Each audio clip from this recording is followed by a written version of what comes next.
முருங்கைக்கீரை சாதம் பண்ணுறதுக்கு கொஞ்சம் தேங்காய் எண்ணெய் விட்டுருக்கேன். எண்ணெய் காஞ்சதும் கொஞ்சம் கடுகு, சீரகம் கொஞ்சம், கடலைப்பருப்பு கொஞ்சம்,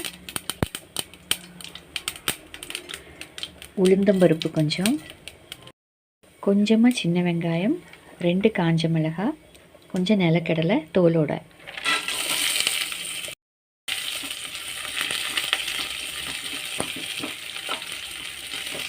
லைட்டாக வறுத்துக்கலாம்.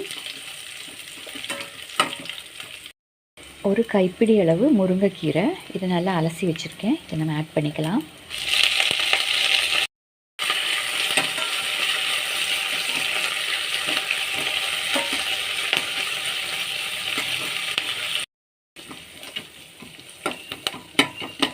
கீரை நல்லா வதங்கட்டும்.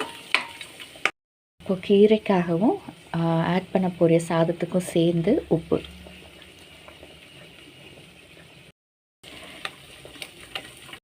இது ஒரு லன்ச் பாக்ஸ் ரெசிபிக்கு ஒரு சீக்கிரமாக ரெடி பண்ணிடலாம். அது இல்லாமல் ரொம்ப ஹெல்த்தி கூட.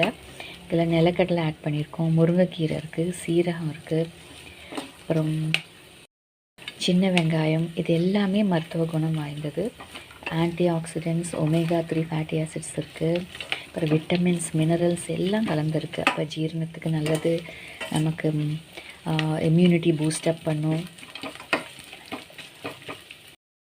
இப்போ கீரை இந்த அளவுக்கு நல்லா வதங்கினதும் ஸ்டவ் ஆஃப் பண்ணிடலாம். ஆஃப் பண்ணிவிட்டு நல்லா வடித்த சாதம், நல்லா ஆற வச்ச சாதம் இதில் ஆட் பண்ணுறோம். அப்போவே செய்து சாப்பிட்றதா இருந்தால் சூடு சாதம் ஆட் பண்ணலாம். இது லஞ்சுக்கு பேக் பண்ணுறதுனால நான் ஆற வச்ச சாதம் ஆட் பண்ண போகிறேன். இப்போ கீரையெல்லாம் நல்லா வதங்கிருச்சு. சாப்பாடு ஆற வச்சு வச்சுருக்கோம், அதை ஆட் பண்ணிக்கலாம்.